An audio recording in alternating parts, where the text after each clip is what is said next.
was supposed to be just one of those nights where we go out, have a couple of drinks, and make it back home, and then turn out to be something really different.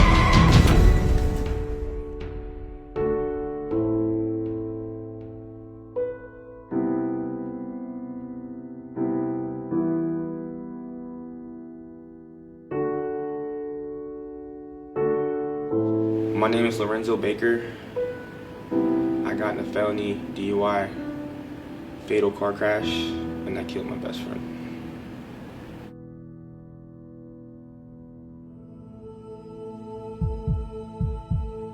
Me and Cameron Cox met the year 2006 when we both was in middle school. We both had a passion for football. We met on the gridiron. He was a quarterback, I was a receiver. We linked up ever since then. It's almost like we was Siamese twins, we was always stuck together. That morning I woke up, went to work on a normal day. My boss told me just have a good day, stay out of trouble, enjoy your New Year's, and see you for work in 2 days. We was going out that night to celebrate New Year's Eve and New Year's. Right before I left my house, I was sitting there watching TV and I seen a couple advertisements for Sober or Slammer. And just, they typically play on TV, I didn't think too much of them. There's nothing cool about DUI. It's almost like it was coming on just for me. And then as I proceeded to leave my house, as I was walking out the door, I actually got a phone call from my grandmother. She told me that something was bothering her that night, that she felt like I shouldn't go nowhere. Now I can't stay home, as in she thought or knew something bad was going to happen. I just told her it's fine. I already had people waiting on me, that I had to go. I would talk to her later. Living a young adult life, wanting to go out and have fun, meet the girls, just have a good time with my friends. I decided to change it up this year, and I decided to have some drinks that night.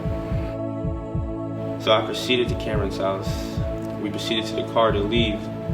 For some reason, Cameron looked over to me and just wanted to tell me that he loves me, but let me know that if anything ever was to happen to us, that his parents would still love me, that he would still love me, that I shouldn't worry about anything. It was a $10 cover charge. It was pretty packed. I remember having one beer and one shot. I had cannabis in my system as well. I was planning for myself to drive home no matter what, because I was not planning on being intoxicated. I took procedures on eating more food, on leaving my money at home so I wouldn't be tempted to buy alcohol, but that just wasn't enough. I decided to try to make it home that night. Lorenzo's car was traveling on Ashley River Road and it was approaching an intersection at Wapu. Witnesses had stated that they observed Lorenzo driving about 70 miles an hour when he passed them. Instead of making the turn, he continued going straight. He struck a curb, which then put him into a parking lot. Once he was going into the parking lot, he struck a tree stump. The impact pushed the entire front right tire into the passenger floorboards. So the passenger of that vehicle not only was flying forward during that collision, but the car itself was crumpling towards the passenger, which led to catastrophic injuries. By the time we got on scene, EMS and fire were able to transport Lorenzo immediately after the collision. The passenger of the vehicle was still entrapped, and it took them in excess of 45 minutes to get him mechanically freed from the vehicle. I remember talking to the EMS supervisor. He looked me dead in the eye and said, "It's not looking good, and this is most likely going to be a traffic fatality."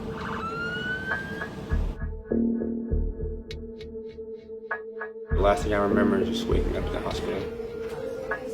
The TV in the room, it was on the news, and Cameron used to play football, but at that time they had him playing football on TV, which was 6 years ago in high school. And at that time I realized something had happened to him, but I just didn't know what. By his pictures and videos being on the news, I just assumed it was him. Cameron Cox. Right before surgery, they did inform me that he has passed away. And I can honestly say I probably sat right there and cried for a good 20 minutes. After my surgery, my right leg was broken and my left leg was handcuffed to the bed. I was approached by an officer, and he started to question me about my whereabouts that night. In the state of South Carolina, you're presumed to be intoxicated when you blow a 0.08 or over. But something I provided for the police department and the medical staff came out to be 0.17, double the legal limit. So based off of what I had seen in the car with the open containers, the bloody Bud Light box, on top of the odor of alcohol coming off of Lorenzo's breath as I was talking to him, we decided to effect an arrest for felony DUI that resulted in death. Go ahead.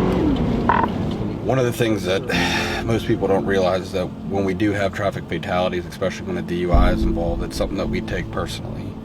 Here in Charleston, we have led the state the past 2 years with our traffic fatality numbers. And I look back on this incident and I think, what if I would have stopped him? What if I could have stopped him for the speeding on 61?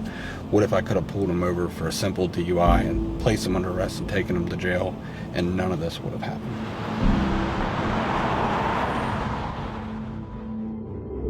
At that time, I was facing 1 to 25 years at the minimum. And that would have put me getting out of jail at the least of the age of 43. I had pleaded guilty to reckless homicide, which offered probation, but the max sentence was 10. I was ready to accept anything that was handed down to me, and I did, and it just happened to be 4 years probation. Lorenzo is extremely fortunate that the victim's family was forthcoming in saying that they supported Lorenzo, that they did not want to see him go to jail. But now he is telling his story, hopefully to prevent someone from making the same bad decision. Getting arrested was probably the easiest thing about what happened to me that night. That night changed my life. I lost my brother, my best friend, someone who I was hoping to see our kids play together in the future. I took someone's son away from them, someone's brother away from them.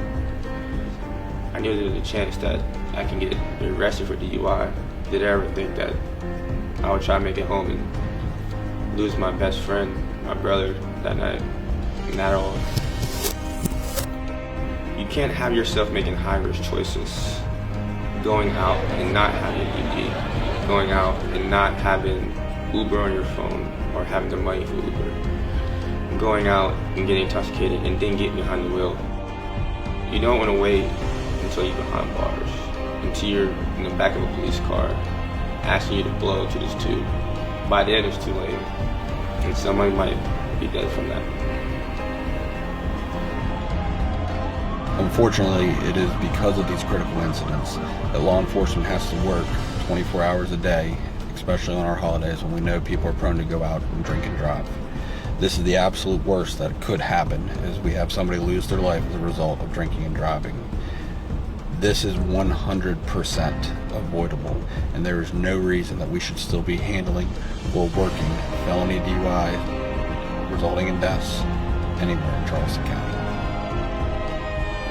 It made me mad that I ever put myself in that situation, that it all could be different, that maybe if I would have changed my actions, that I would still have my best friend right next to me. I see him every day. I say what's up to him every day. I talk to him every day.